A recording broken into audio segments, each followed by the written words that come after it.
Hello, everybody. This is Stuart Broadley from the EIC, and welcome to a special EIC Clearly podcast today, which focuses on the battle to keep the lights and heating on in Ukraine. We're speaking to Oleksiy Povolotskiy, the man with the brief to repair and restore the Ukrainian energy infrastructure on behalf of the largest energy supplier in Ukraine, DTEK, as it faces ongoing targeted attacks by Russia. Hello, Oleksiy. Hello, Stuart, and thanks for having me. As well, it's a pleasure and a privilege to speak to you. Where are you calling from, and how are things there? I'm in Kiev, and you probably may know the situation during this winter, in particular last several weeks. So we are having the toughest winter in the last, let's say, 10, 15 years. The temperatures in the air is about -20, -25 degrees Celsius. And this night it was up to -25. So the situation, the weather conditions are pretty severe. And of course, this is direct impact on our as energy company.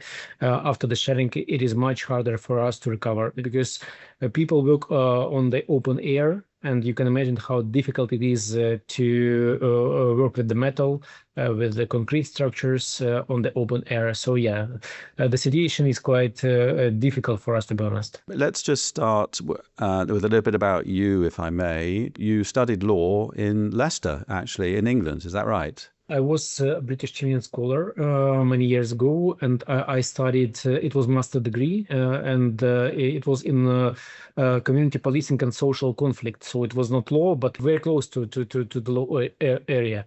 And before DTEK, before energy, I used to work for many years in a multinational law firm. So I was lawyer, and I was responsible for the different cases and different spheres. And then I was invited by DTEK to build solid system of corporate governance. It was very interesting proposition. And in 2010, I joined DTEK. And since then, for more than 15 years, now I'm in the energy sphere. And definitely my background is legal. And I built, I think, one of the best corporate governance systems in the world in DTEK. We have the board, we have independent supervisory board members, we have all procedures in place. And in top of that, we also built the system of anti-corruption compliance, which is very, very important, especially now for Ukraine, for its partners, for its donors, because we must be transparent. We must be able to report about any donor help which we received, how we used it. And indeed, we understand this requirement, and we did a lot in building these anti-corruption practices within DTEK.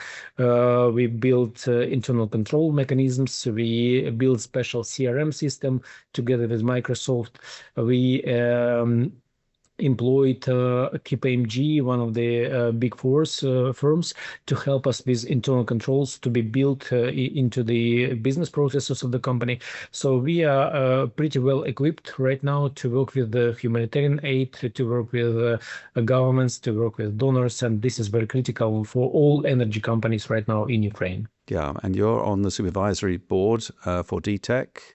Am I right in saying right now your focus is heading up the Office for Energy Infrastructure Recovery? Yes, I am the head of the Office for Energy and Infrastructure Recovery, and I used to be on the board. Now I concentrate exclusively on the recovery operations of energy, and we have two big pillars. The first one, urgent needs, what we do need from the new shelling, and we try to work here very fast, and we have partners like USAID in the past. Now we work with Tetra Tech, American procurement agency, and they have Project Spark. We cooperate with them. We cooperate with Ukraine Energy Support Fund.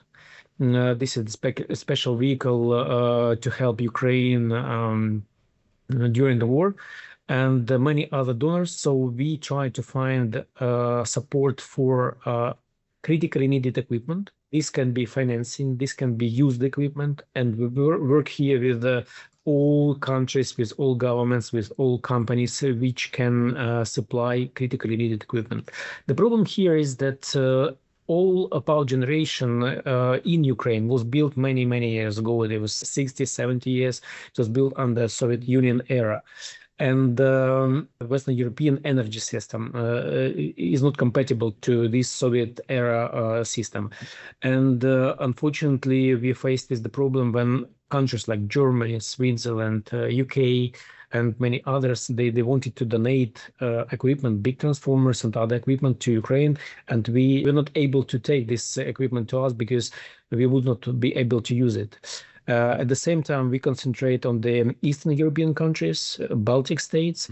They have this equipment, and we had many successful cases when we brought transformers, generators, switchgear equipment, different pumps.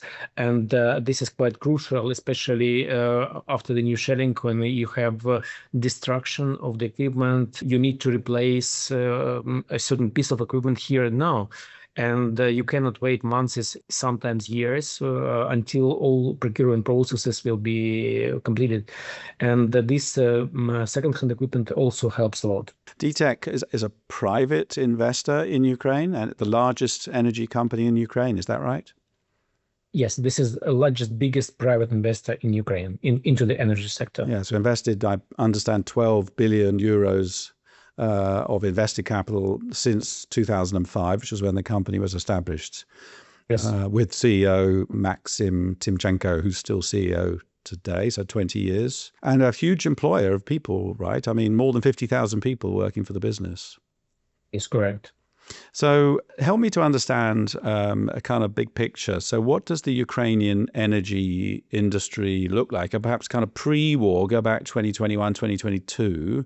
What was the makeup of the energy sector? So it was at least 50% nuclear. How has that changed since the war? Before the war and now, nuclear is the biggest power generation producer. And we were the second. Thermal power generation, we had the share about up to 25% in 2040. And unfortunately, Russians, they're helping us to decarbonize much faster.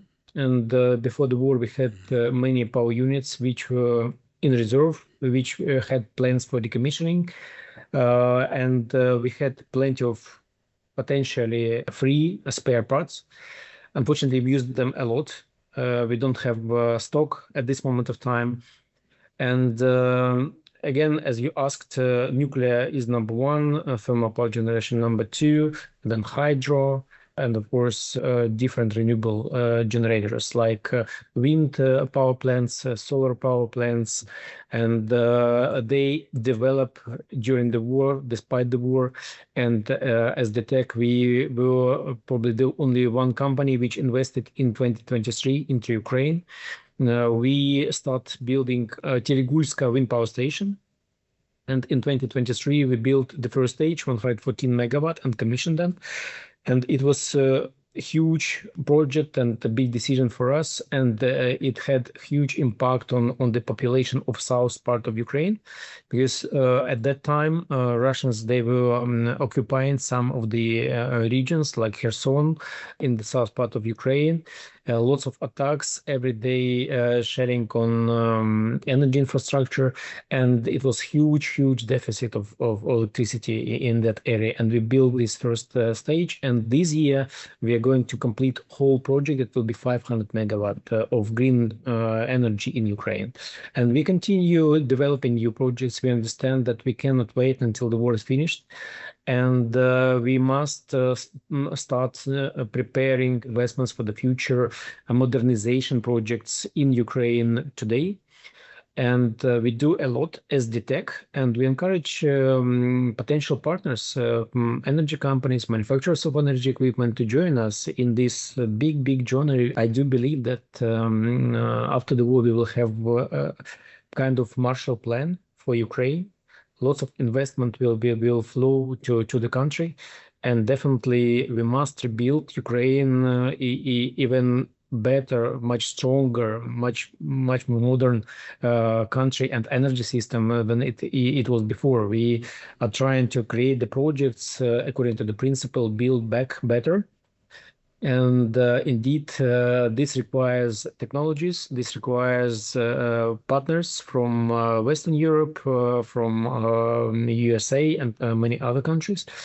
And we are open for discussion, and we are open to discuss concrete projects with them, our involvement, what we need from their side.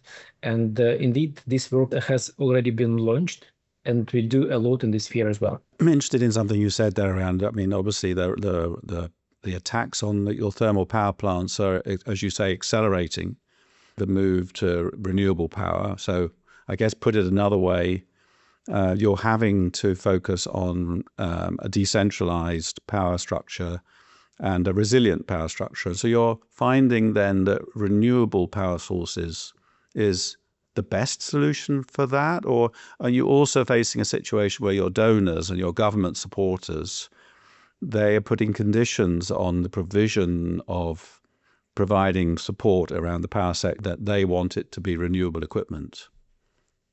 Yes, thank you. Very interesting question. I would divide it into two parts. The first part is how Ukraine can survive during this severe war and during such conditions as I described below.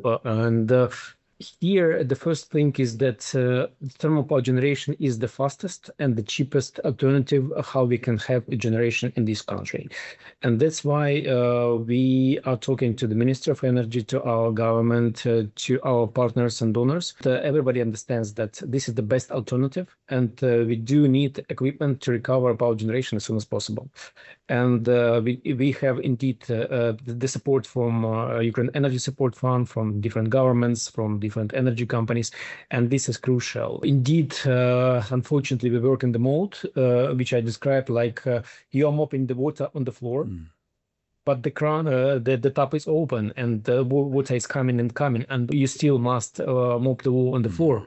And this is the mode in which we operate, which means in our situation that we had certain number of gigawatts before shelling. Then in 2024, when Russians changed their tactics and they started shelling energy, power energy generation, we lost about 90% of our fleet. Wow. Then we recovered. Then again, new attacks, we recover, and new attacks. So this is the situation in which we operate during the last 4 years. In 2025, it was ceasefire. If you may remember, it was from the beginning of the year until September, and it was a good chance and good period of time for us to recover. And we recovered many power units, and we were pretty sure that we will have enough equipment to go through the upcoming winter.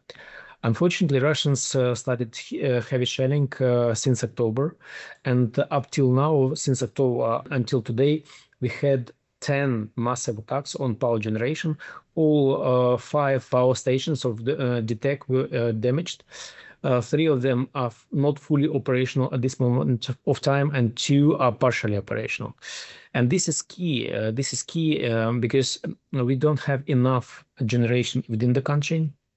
And we have to recover this object as soon as possible. At the same time, the enemy, they are shelling also infrastructure of our TSO operator, a transmission system operator, in order to prevent transmission of electricity from our nuclear or from western part of Ukraine to central or eastern part of Ukraine. And this is deliberate attacks on the energy. Russians, they are not very successful on the battlefield, and they see their chance during such severe winter to put chaos in the Ukrainian society. And it is unprovoked series of attacks on energy, on civilians. And indeed, the situation is quite critical. Ukrainians sitting without electricity and sometimes without heat for many hours, even for many days. And you can imagine in the big cities like Kyiv, Dnipro, Kharkiv, and others, how it's difficult to live in the, let's say, 25-story building when there is no electricity, lifts do not work, heat pumps do not work, no electricity. How would you survive?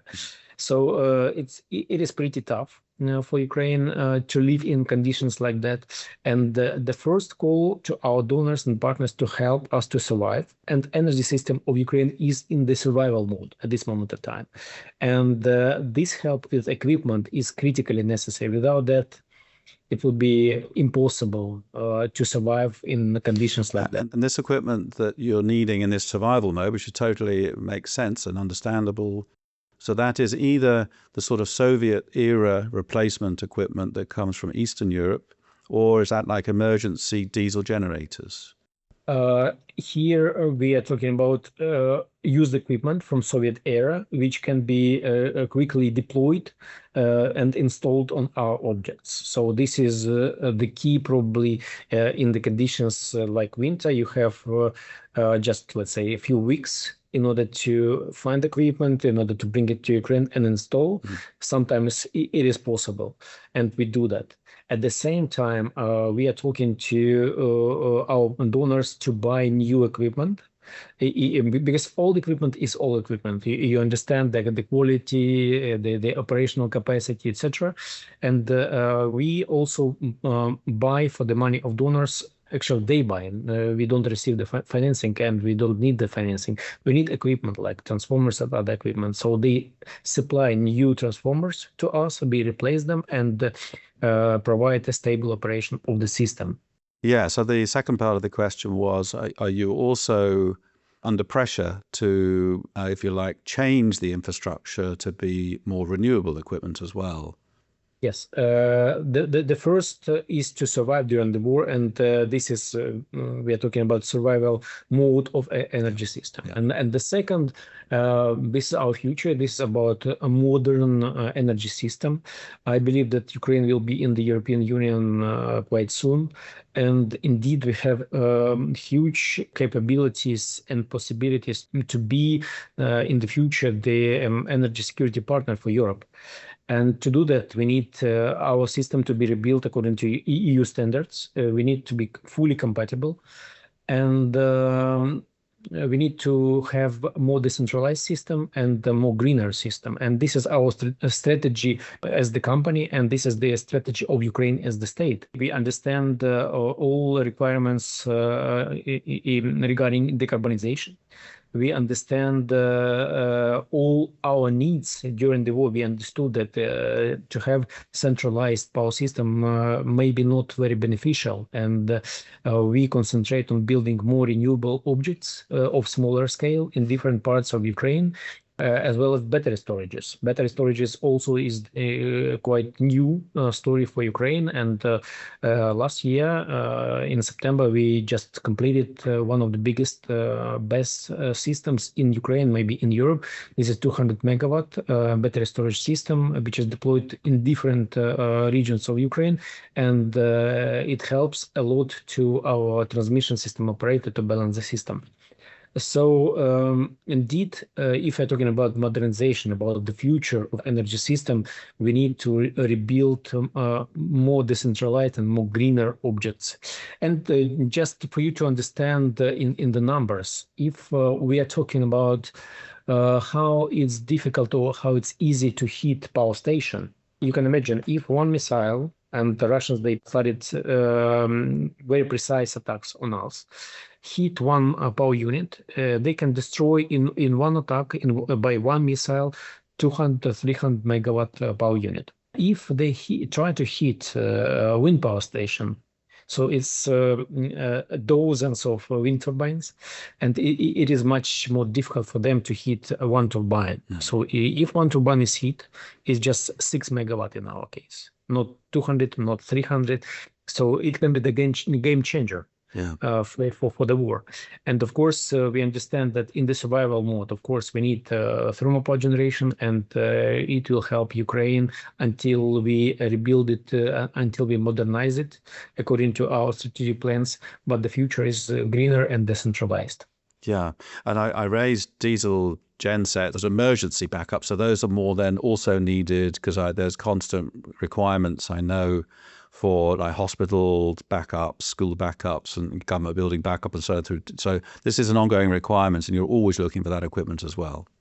Yeah, you're absolutely right. This is emergency equipment, and this is critically needed when Russians attacked us in January and February. For example, in the city of Kiev, thousands of big-story buildings stay without heat and electricity. So what do?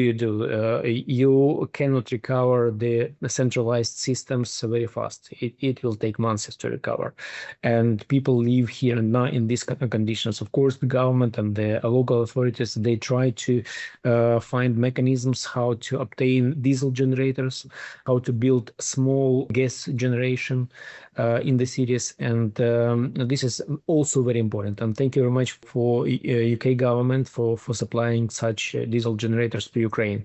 This is absolutely humanitarian question. This is absolute help to civilians, to elderly people, to families with children, and indeed it helps a lot. But again, this is emergency, and this equipment can be used only in the situations like that. For the longer term, definitely we must recover our generation and transmission and distribution, because you can compare the cost of electricity from the grid is 10 times cheaper than electricity from a diesel generator. So nobody will be able to afford such expensive electricity for the longer period of time. Mm. Can you help me to understand? So working in a company like DTEK that's on a war footing in the sense of always having to repair and restore equipment, what's it like working in a business in this kind of situation? What's the day job for a technician, out in the cold working in this type of environment? I guess always, fearful of, what's going to happen, but also critically working on trying to get, power back up and running again. I usually say that energy workers, they're heroes. And this is the second front. The first front is our military. They are defending us on the battlefield. And energy workers, they're defending Ukrainians in their sphere. Because you can imagine that it is not possible to live without heat, electricity, internet, water supply, etc. We were designed as a generation, for example, we were designed to work in the peaceful times. Now we're faced with a huge problem for us. We don't have specialized vehicles, for example, like heavy tonnage cranes, heavy trucks, bulldozers, and we need them to remove debris. We need them to reconstruct the buildings, to reconstruct the power units. And we simply don't have this equipment. And when we try to find this equipment in Ukraine, not many contractors are willing to deploy the equipment on the ground on power stations because of the risks. And we are calling our partners and donors to help with this equipment. It can be second-hand equipment. They can lease this equipment to us, different forms. But we need this equipment which will help us to minimize the recovery operations in weeks, sometimes in months. So this is another set of equipment that you're always looking for then, is this sort of heavy lift equipment and maintenance equipment? And in terms of your question, indeed, we work in the mode of 24/7.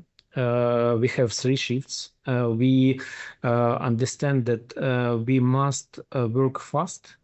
We must do our best to recover as soon as possible. And also, when you have frosts and when you recover the power generation, which contains a lot of different equipment which use water. And in the minus temperatures, like minus 20, everything is freezing in just seconds, not even in the minutes. People have to heat up the system. People have to change quickly.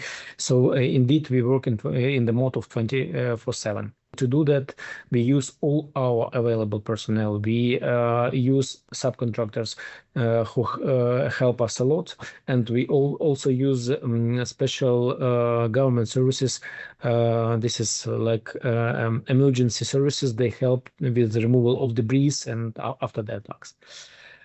If we are talking about people who repair power lines or power stations, again, in the city of Kiev, we didn't have enough brigades who had to go to the power stations or power lines to repair them.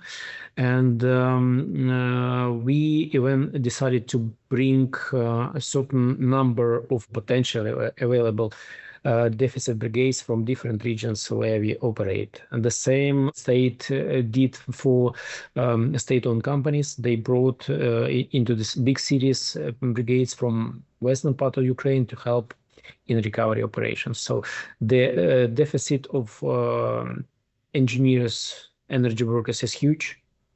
We don't have enough equipment. We don't have even enough car lifts. We don't have enough pickups which deploy people to the destroyed objects. And this is like a constant demand, constant need. Unfortunately, we had many examples when our people killed or were injured on the duty. We had examples when the car lift machine went to the place where our brigade should recover the power line, and it was exploded on the mine. We had cases when drones deliberately attacked our people who repaired the lines, and they tried. They have some tactics even now. They hit the object, energy object, and then they wait until the brigade of energy workers will come to this object, and then they hit it for the second time, trying to kill people. So you can imagine in which situation our energy workers work at this moment of time, and it is really, really difficult. As you call it, it's the second front line. You put out a press release actually just in the last couple of days with statistics about this. So since Russia's full-scale invasion began in February 2022, your facilities have endured more than 220 attacks, leaving 59 workers injured and 4 dead. And on the 1st of February, a bus carrying DTEK coal miners was hit by Russian drones, killing 12 and injuring 16. So it really is incredible courage required to keep the equipment running and to keep the fuel coming through to the power stations. And it was unprovoked terrorist attack on civilians. Our people, our miners, they were going back home from their shift in the mine to their families. And the first drone hit the bus in the end, and 4 people were killed immediately. Then the bus hit the building. It was a car incident. It was stopped. People was starting getting out from the bus, helping to those who were injured. And the second drone hit the crowd. When we analyzed this specific attack, we understood that drones, the first and the second one, were equipped with cameras.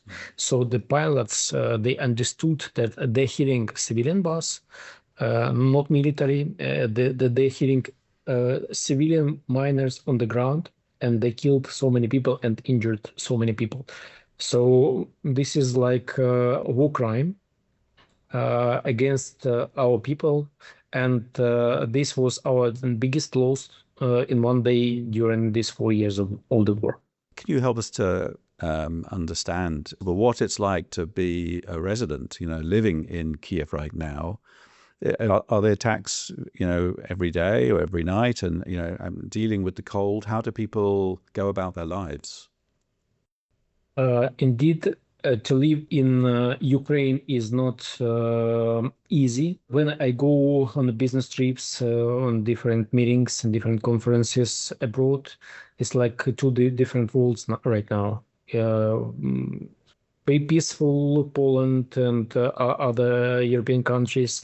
Everywhere is warm inside the buildings. The light is everywhere, and you understand, wow, this is the normal life. And we are dreaming about coming back to this normal life as soon as possible. When the air alarm systems are on, we usually go to the shelters. If we are in the office, we go to the shelter in the office. If I'm at home, I live on the 10th floor. I go on the ground into the parking space, and I sit in the shelter or in my car, which is more or less secured. Of course, you cannot be secured if it's a direct hit of the missile, and the danger is everywhere. And that's why we encourage all our people to go into the shelter if it's an air-raid attack, or at least it's alarm. And we do that. Our children go to school. Again, all schools must have shelters, and if it's allowed, children must go to the shelters. This is interruption in our normal life. You cannot concentrate. Children cannot study because it's interruption of their lessons, of their study processes, etc. But again, we try to survive. We try to do our best. And as you mentioned, our schools have diesel generators, so they have backup power. So they try to not stop operating during outages of electricity supply during blackouts. Also, big story buildings, for example, in the city of Kiev, I can give you example on my house where I live. We installed battery storages with inverters. We installed rooftop solar panels, and we installed a diesel generator. So we don't have electricity from the grid. We have all these backup systems, and we have lifts operational. We have heat and water pumps operational, and lighting in the common areas, which is good. And then owners of the apartments, they can install backup systems themselves.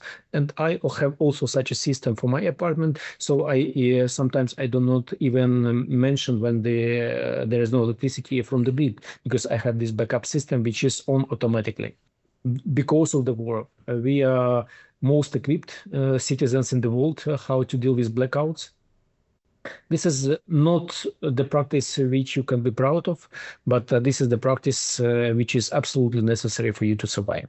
Yeah, it's a serious lesson for everybody if they want to understand what resilience means and what it needs. Thank you so much, Oleksiy, for talking to me. Just a couple of final questions, I guess. Peace hopefully will come soon. What do you hope for in terms of for DTEK and for your business? From a business point of view, what do you need? What does peace mean for you? Peace means for us that no shelling. We recover what we have to recover. And then, of course, in new bright future of the energy and our company. We dream, we plan, we draft documents, and we even started realizing the projects. And maybe it is worth mentioning a good example of two countries. This is France and Switzerland. What they're doing, they created special funds for their companies. They understand that lots of different businesses across the globe, they would like to be in Ukraine. But the vast majority of such companies, they're simply sitting on the fence and waiting when the war is finished, and then they will come here. And for you to understand, to develop a project in the energy sphere usually takes years. It could be easily like 2 years to prepare the project. Then you have to find the financing. Then you have another 2 or 3 years to build this energy object. So we simply don't have this time, and we must start working now. And what these two countries doing, they are financing their companies registered in France and in Switzerland to enter Ukraine right now. So they encourage these companies to find a partner in Ukraine. One example, we built together with GE Vernova, French-based company, modern digital substation in the city of Bucha.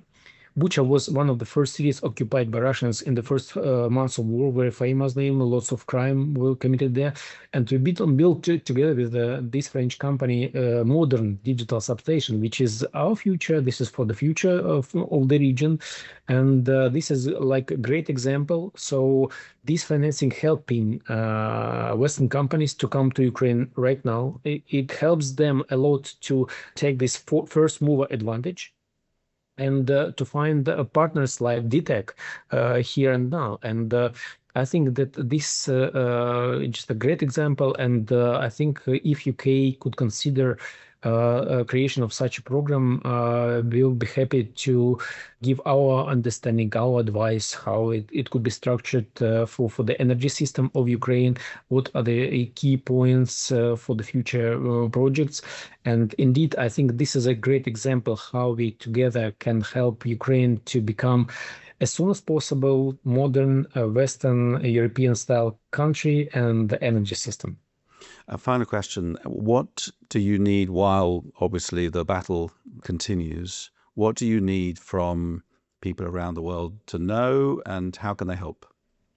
Never again. This message was set many years ago.